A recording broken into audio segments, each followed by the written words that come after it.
દિલ્હીના પૂર્વ મુખ્યમંત્રી અરવિંદ કેજરીવાલે ઓટો રિક્ષા ડ્રાઈવરના ઘરે જમણવાર કર્યું।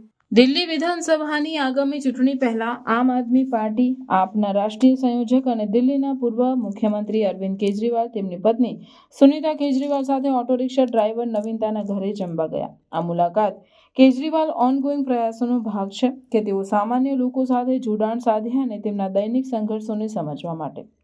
કેજરીવાલ હંમેશા દિલ્હીના ઓટો રિક્ષા ડ્રાઈવરો સાથે નજીકનો સંબંધ જાળવી રાખ્યો છે। તેમણે આપના પ્રારંભિક દિવસોની યાદ અપાવી જ્યારે તેમણે અને પૂર્વ ઉપમુખ્યમંત્રી મનીષ સિસોદિયાએ ઓટો રિક્ષાઓ પર પોસ્ટર લગાવ્યા હતા।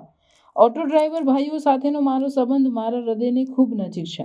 ગઈકાલે મેં તેમને મારા ઘરે ચા માટે આમંત્રિત કર્યા અને તેમની સાથે ઘણી વાતો કરી। એક ભાઈએ તો મને તેમના ઘરે જમવા માટે આમંત્રિત પણ કર્યું। આજે બપોરે હું તેમના ઘરે જમવા જઈ રહ્યો છું। રામલીલા મેદાનથી શરૂ થયેલો આ સંબંધ આજે પણ એટલો જ મજબૂત છે, કેજરીવાલે સોશિયલ મીડિયા પર પોસ્ટ કર્યું। મુલાકાત દરમિયાન કેજરીવાલે નવીન અને અન્ય ઓટો રિક્ષા ડ્રાઈવરોની સમસ્યાઓ સાંભળી, જેમાં વધતી ઈંધણની કિંમતો, જાળવણી ખર્ચ અને નવી પરિવહન નીતિઓનો પ્રભાવ સામેલ છે। તેમણે ખાતરી આપી કે તેમની ચિંતાઓને ઉકેલવામાં આવશે અને વિવિધ પહેલો દ્વારા તેમને સમર્થન આપવાનું વચન આપ્યું। કેજરીવાલે આપને ફરીથી ચૂંટવામાં આવે તો ઓટો રિક્ષા ડ્રાઈવરો માટે અનેક મુખ્ય ગેરંટીની જાહેરાત કરી।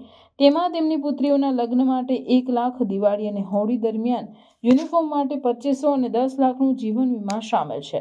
ફેબ્રુઆરી 2025માં જ્યારે અમે ફરીથી સત્તામાં આવીશું ત્યારે અમે આ વચનો અમલમાં મૂકીશું, તેમણે જણાવ્યું।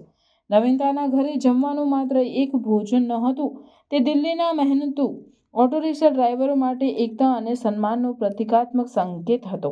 કેજરીવાલની મુલાકાત તેમના ગ્રાસરૂટ સાથે જોડાણ જાળવવા અને સામાન્ય લોકોની જરૂરિયાતોને ઉકેલવા માટેની પ્રતિબદ્ધતાને રેખાંકિત કરે છે। અરવિંદ કેજરીવાલની નવીનતાની ઘરની મુલાકાત તેમના દિલ્હીના લોકો પ્રત્યેની પ્રતિબદ્ધતાનો પુરાવો છે।